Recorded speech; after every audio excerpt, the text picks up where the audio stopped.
Hello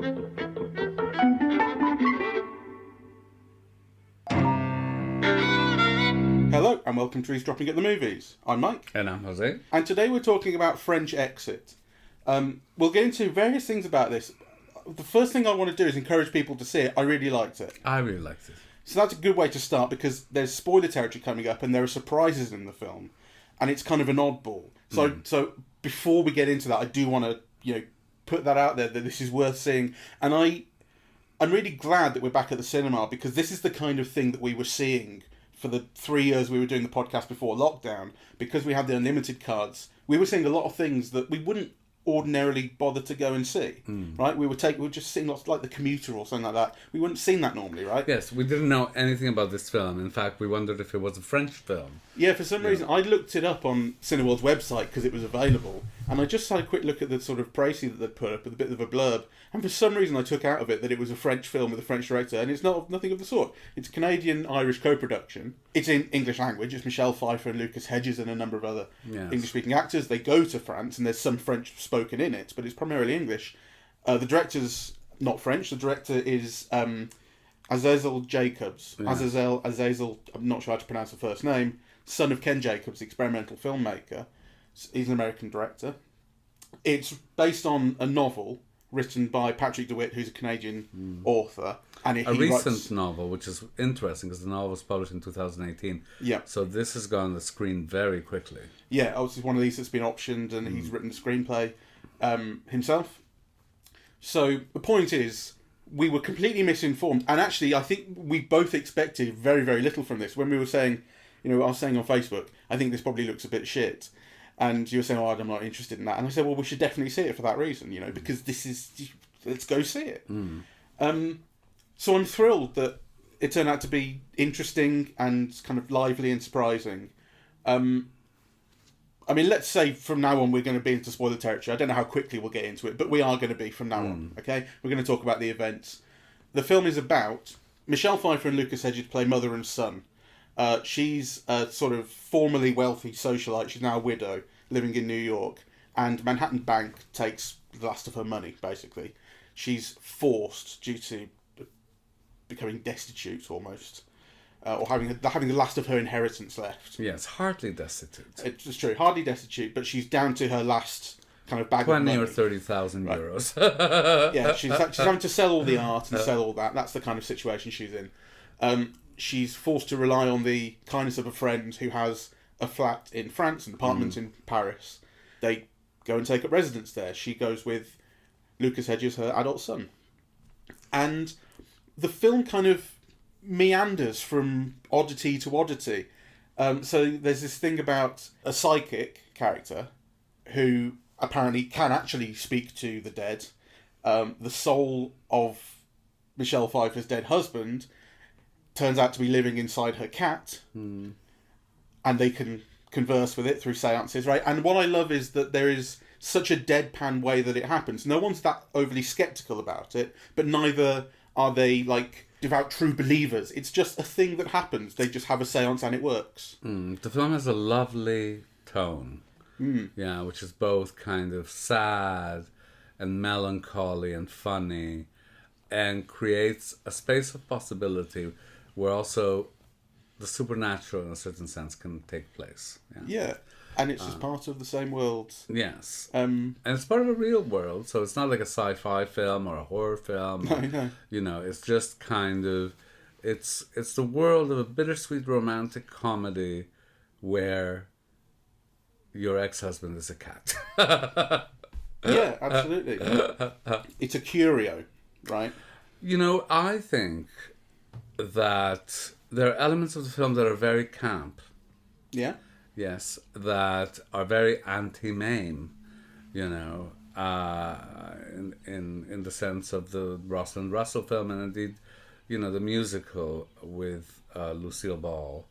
So it is in some ways about this indestructible, glamorous, high-living figure. But it's almost like the source material or something about it is very camp. The character that Michelle Pfeiffer plays of the mother is inherently, I think, a camp character. Right. Do you mean there's something about performance to her? Well, the actions, right? This not caring about money, this being ultra glamorous, her being like idolized by other women who want to be like her but aren't. This thing about like the stories that they tell about her where, somebody said something nasty about her dead husband. She just took their drink and stared him down, or, so many elements of that really. Or, the waiter not coming in time and her setting the flowers on fire. I mean, it's very and staring him down. So it's defiant and glamorous, and so it's almost like the situations, which I imagine are from the source material, are camp, but actually it's not filmed in a camp way. So no, I mean, it's funny. The word camp didn't occur to me at all when thinking about that. What occurred to me was lightly psychopathic. Because she has this kind of the way that she responds to feeling wronged is unconventional and surprising to people, and like I say, lightly psychopathic. Lighting the flowers on fire isn't an outrageous, it's not a violent act, but it's crazy and it changes the scene.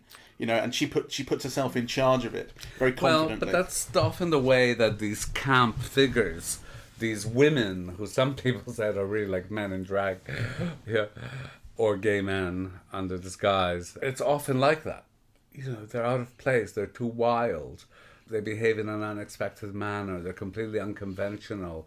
In some ways they're the envy of society, but also they're outside of society in some way. This all describes this character that Michelle Pfeiffer plays. No, absolutely, I agree with that. But what I mean is, there is a tonal difference between what makes that camp and what makes that psychopathic. Well, okay, so, but also I'm trying to say that there's a tonal difference between what the situations are and what the characters are and how they are filmed. Because I think, definitely whatever camp element is in the material is sucked out of the filming. Yeah, it's subdued. Yeah. And it's absurd, I suppose. Yes, but it's very gently absurd. Yeah, absolutely. The bit that comes to mind for me is the dildo in the freezer, which is a remarkable addition to that scene. So this is a woman who's from New York, who's invited Michelle Pfeiffer and her son over for a party, or they assume, and it turns out it's just her. She's very lonely. She wants to make a friend. This is one of the admirers that you've mentioned. And they do actually develop a friendship, which is nice. But at the time, they're very weirded out by her, especially Michelle Pfeiffer's not being that nice to her. Lucas Hedges goes off to the freezer, just extricates himself from the room for a minute. I think he's getting a bottle of wine from the freezer or something. Sees this iced over frozen dildo in there. Goes back to Michelle Pfeiffer and says, "Look in the freezer. You'd be surprised."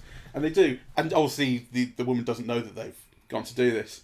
And so it becomes this addition to the scene where, I don't know about you, but I can only speak for myself. When the woman came back into the room after having been in the kitchen, I was thinking, is the dildo still in the freezer?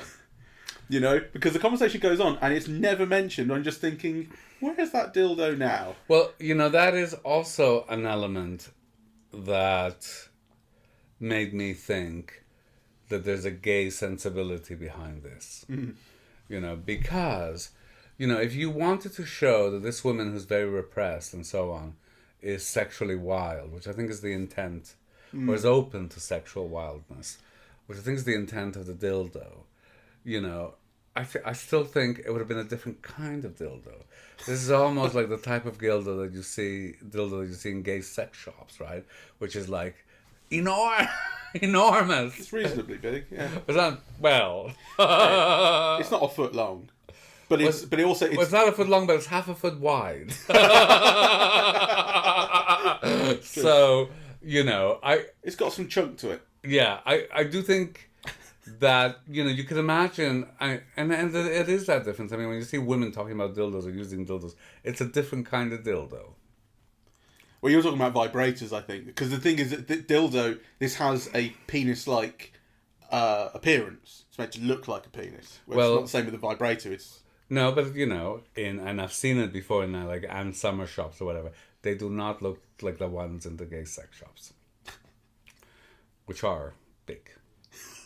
I know, I've been to Amsterdam. Don't you worry. Anyway, I think I'm just here trying to establish this point that there is like a gay sensibility somewhere in this material that is not carried out fully in the film. And I'm not saying that's a fault with it, I'm just observing. Yeah. That kind So it's something the film hints at. Well, it's something that the film deploys, but only to an extent. Yeah? Right. Kind of, I think it's somewhere, well, I suspect it's somewhere in the source material. Yeah, but the direction, which I think, we have to talk about what we mean by direction. I think the film is visually very unexciting. Right? But there is something about the performances and the tone of the film that I think is a very considerable achievement. I want to bring up the word tone because this occurred to me. I was thinking when we were walking back from the cinema just now, you know, tone is maybe the one thing that I really, really ascribe to direction above all else, because obviously the director is ultimately in charge of everything, right? Makes decisions, all of that. But when we talk about performance, we're talking about the actors as well. You know, they're directed, but they interpret the script, they make decisions that we credit them. When we talk about lighting, we're talking about the cinematographer as much as anyone. And these people all have creative input, right? That's why they're there. But tone, there's no person in charge of tone, right? There's no job on the film. Like, that is the director. The director is in charge of marshalling everything and creating tone, I think. But he or she does that through the performances and through the lighting. Exactly. Yeah. But I'm saying, like, there is this overall thing that is, it's more difficult to maybe pick apart than those, you know, departments, if you like. Sure. But that's what I think makes it an achievement. That's what I think makes it something you can ascribe to a director as well, particularly, because it's about putting it all together and creating something that is, there's like a luminousness to it. You know, it comes out of all of this magically. And I think the tone is really, really, really well handled here. It is. I wish the film were a better looking film or a visually more exciting film. Because, you know, you have what I think are truly extraordinary, out of this world, singular performance of a lifetime. You know, Michelle Pfeiffer, I think. You know, that takes place in this visual vacuum, and which I was... You know, so I was delighted by what I see as her greatness. Yeah. You know, but actually I was sorry that she wasn't surrounded or supported kind of visually by more. I know what you mean. It's unspectacular, but I don't think it's uncreative or, you know, it's been thought about, it's been considered. There are shots which are nicely composed. There are shots which are nicely framed. There are shots where the images, when she's walking off towards the end of the film looking for her cat, and then you see the cat walking up behind her. That's a really evocatively lit and framed shot. But you know, if you look at, I forget what the film with Kim Novak is, where she plays a witch with her cat. I don't know. With James Stewart. You know, there are tons of shots like that, and they're so much more elegant and sleek and expressive. And well, you know, this is a bit drab. The cat following, Michelle. I like the way it's filmed is quite drab. Drab is, I think, a slightly harsh way of evaluating that shot. You know, it really worked for me. I liked that there was a subdued feel to that, but it was still an emotional moment, you know. Because the thing is, this cat, you have now established by this point in the film that the cat contains the soul of her husband, and they've been having these arguments essentially in seances. You know, they're not really getting on. And things, which is interesting. The film I'm thinking about, by the way, is Bell, Book and Candle. Right.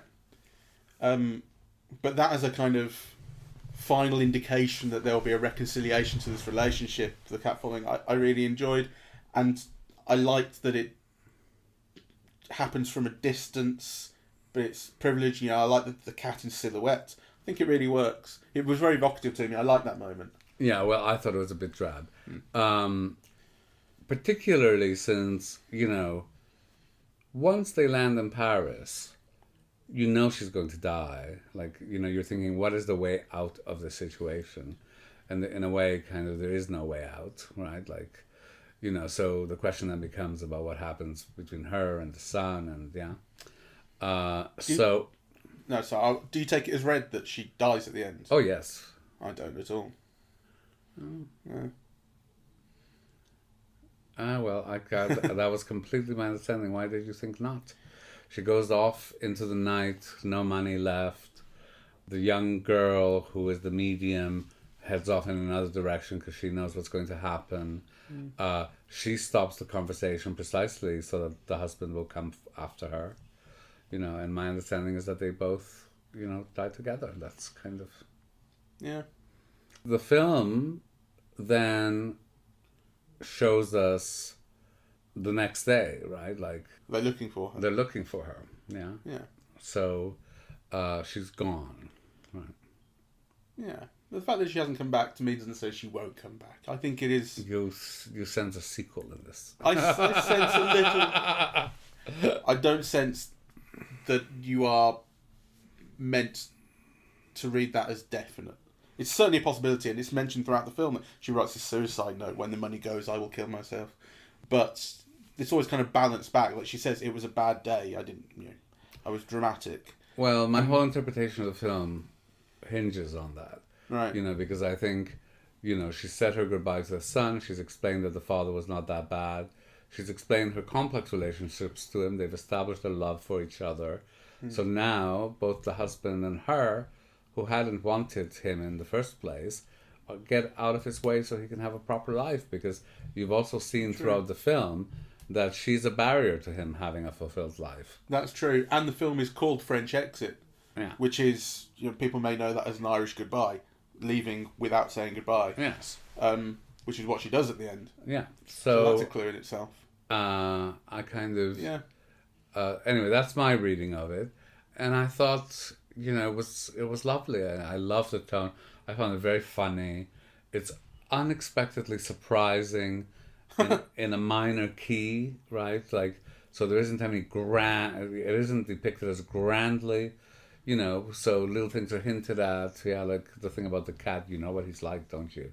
So the film has a lovely tone. It's very warm and engaging and sympathetic. And Michelle Pfeiffer is so ultra languid and glamorous. And, you feel that every move in her face is deliberate and accentuates something and makes a point, right? But also doesn't feel forced, yeah, kind of. I think it's a great glamour performance. Well, the moment she arrives on screen at the start is in a scene set from years before the main body of the film, when Lucas Hedges is maybe 12 years old at school, and she goes to drag him out of school. She's claiming him back. You get the sense, right? She's been away from him for a long time. She's dragging him out of school to have him. And she has this, orange hair, red lips, white face, green dress. She's this amazing kind of stern, magnificent figure coming in and striding away. And I said to you at that time, like, she should be Cruella de Vil. Yes. She has that. And early on as the film develops, and you're trying to work out what's happening to some degree, I suppose. It's not completely... it's not like drowning you in dialogue about what's happening, but you do learn. There's a slowness, and I'm thinking, it's interesting how slow this is, and yet I'm completely engaged, right? I do want to know what's happening. This is interesting. And also I was being surprised by simply the fact that this was not the film I expected, because of what we said earlier. We went into this knowing all the wrong things, imagining all the wrong things about it. And then, I like that these oddities develop, and a lot of them are just these little small ideas that don't go too far, but they build an atmosphere. They build a tone. So there's the thing with the dildo, never mentioned again, never comes back again. It just builds something in about the character, what she's like, and their relationship to her, and their interest in her. Kind of an inner wildness, yeah. There's a lovely thing where Lucas Hedges' ex-fiancée, I suppose, or on-off ex-fiancée, it's a weird relationship, she comes in with her new fiancé, and he's desperate to fuck Lucas Hedges up and prove himself and so on. And he forces Lucas Hedges into this arm wrestle. And Lucas Hedges just doesn't fight back, gives up every time. And it's a nice idea, and he's getting frustrated that he's not fighting. And so Lucas Hedges says, if I win, you leave on your own.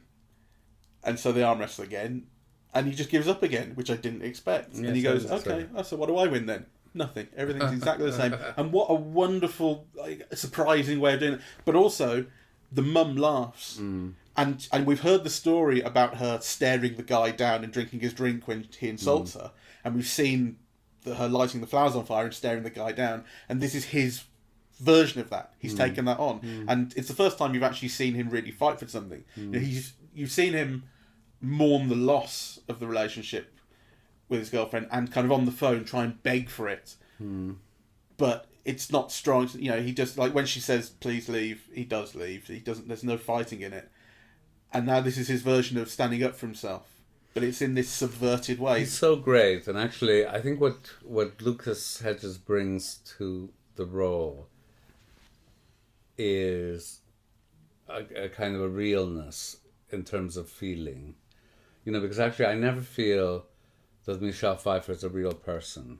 You know, she's always an imaginary construct, right? You know, imbued with, you know, the glamour and so on, and the feeling that Michelle Pfeiffer brings. I think it's a truly great. Are you talking about just her character here, or always Michelle Pfeiffer? No, just the character as depicted here. Right. You know, I don't think it's a real person. It's a fantasy idea of a woman, right? With drag queen overtones, which is where the Cruella de Vil thing makes also a certain kind of sense. So, you know, Michelle Pfeiffer imbues her with humanity and with her own glamour, which is important. This is a role that requires glamour. Yeah, it's kind of, you know, this whole person's previous life is built on her having been a glamorous figure, you know.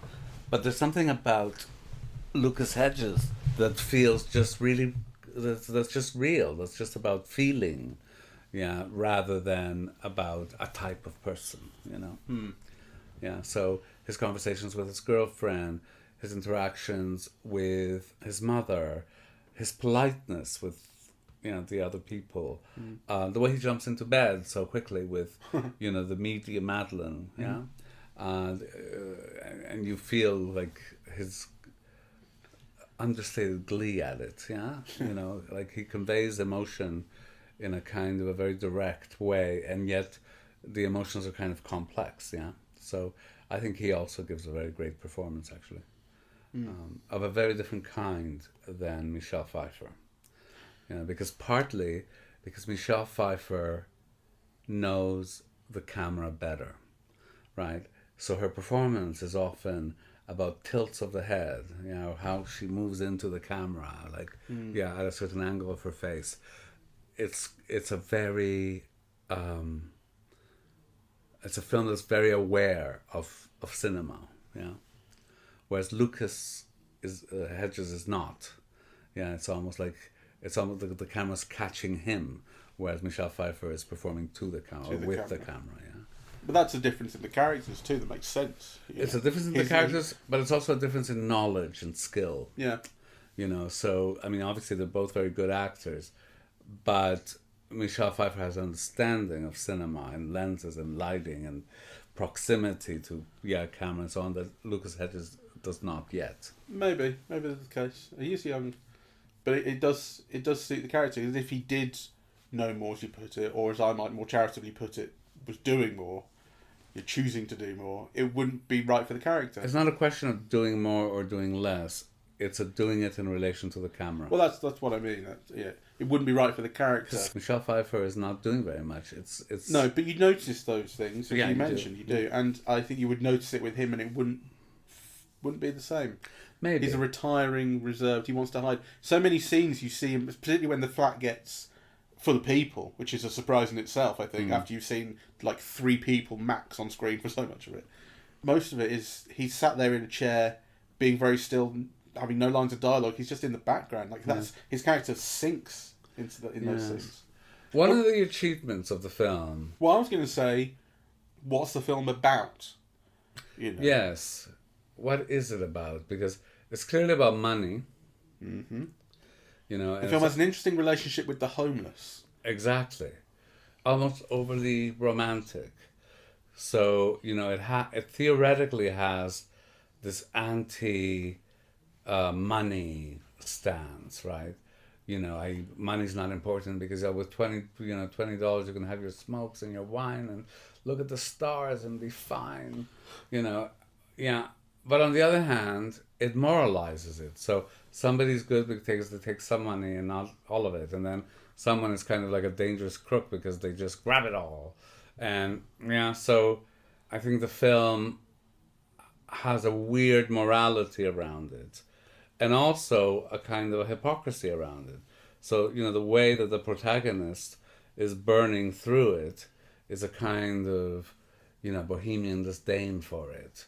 On the other hand, the film tries to show you all of the glamour of money. Yeah, it's in Paris, and so I think kind of there's a disjunction there for me. I'm not sure glamour's the word I'd associate with it, because the way she burns through the money is, she burns through it like someone who is heading towards her last days. But that's depressively. Well, but that's true. But the thing is that in terms of an audience appeal, her clothes, her jewels, her haircut, the Paris apartment, the streets of Paris, the cafes. I mean, those are all things that are beyond, most people's means. So the film shows you all of that whilst telling you that money's not important. It does to a degree, but it hardly shows it off, which I think is what would sell that. It's the world that she's living in, but it's subdued. And it is subdued. On the other hand, there's that whole shopping thing about buying, spending $2,000 on groceries, where they show you the shopping, they show you the wine, you can get the cheese board. They don't show though. That's it. I mean, it's a shot that's essentially a two-shot in that supermarket of the two ladies. They're not showing off the produce, and they're hardly in Harrods either. They're in a Paris shop that has €500 bottles of wine. I know, but they're hardly showing it off. I get what you mean. There's no close-ups of the glistening. What's the word? What's the spice that you use in paella? But this is, you can never have too much of that. By 3. Saffron. But it is made something of. I mean, it's not shown to you in close-up, but to kind of get 3 of those. I think it also comes down to the performance. Michelle Pfeiffer is hardly thrilled over this. It's something that she's doing. She's trying to spend the money as quickly as possible. Yeah, so that's off herself as quickly as possible. So I think it what glamour there is in the expensive things that she's buying, the expensive life that she's living, is undercut completely by the tone. I don't think completely for the viewer, right? And of course the film makes. You could see that it was shot on very little money, but. It's interesting that they go to Europe on an ocean line cruise, on an ocean liner, right, with all the glamour that connotes of, interwar travel, right, that they live, in Manhattan, kind of overlooking Central Park, right, that they then go on to Paris. These things are inherently glamorous, and the film shows them to you. Glamorous, again, I don't agree with the cruise ship at all. I mean, what we see of the cruise ship is a dance floor that looks like, a nightclub in Blackpool. We see a casino that looks like a club in Blackpool. That is true. We see 2 very underwhelming rooms that they're staying in. Well, threadbare sheets. You also see her in a deck chair. Like in a typical. You do see that. So I think that is true, that there is something that the film is doing that undercuts this. So there's this idea, of an ocean liner. And then the reality of a cheap cruise ship or something, So I think the film is doing something with that. But, it's still deploying ideas of glamour, that require money, and all of that. So. Well, I agree. I think that's where I would land, though, is deploying them and undercutting them the way it deploys them. Well, purposefully. I think it's trying to undercut them. And this is what I think is something that's hypocritical about the film, because it's saying these things don't matter, but actually they really do, and the film itself is using them, in interesting ways. So, anyway, I thought it was lovely. I wouldn't say it's very good. I mean, it did bother me that the film feels thin visually, that they could have done more visually with it. But I thought the performances are magical, and the tone is magical, actually. I agree with you. Not the greatest film in the world. It has its issues. But it's funny, it's interesting, it's surprising, and it's a nice place to be for a couple of hours. Yes, I really loved watching it. So thank you very much for listening. We're eavesdropping at the movies, and we are on Apple Podcasts, Google Podcasts, Spotify, SoundCloud, and YouTube. On social media, we're on Facebook and Twitter at Eavesdrop Movies, and the website is eavesdroppingatthemovies.com. Bye-bye. Bye-bye.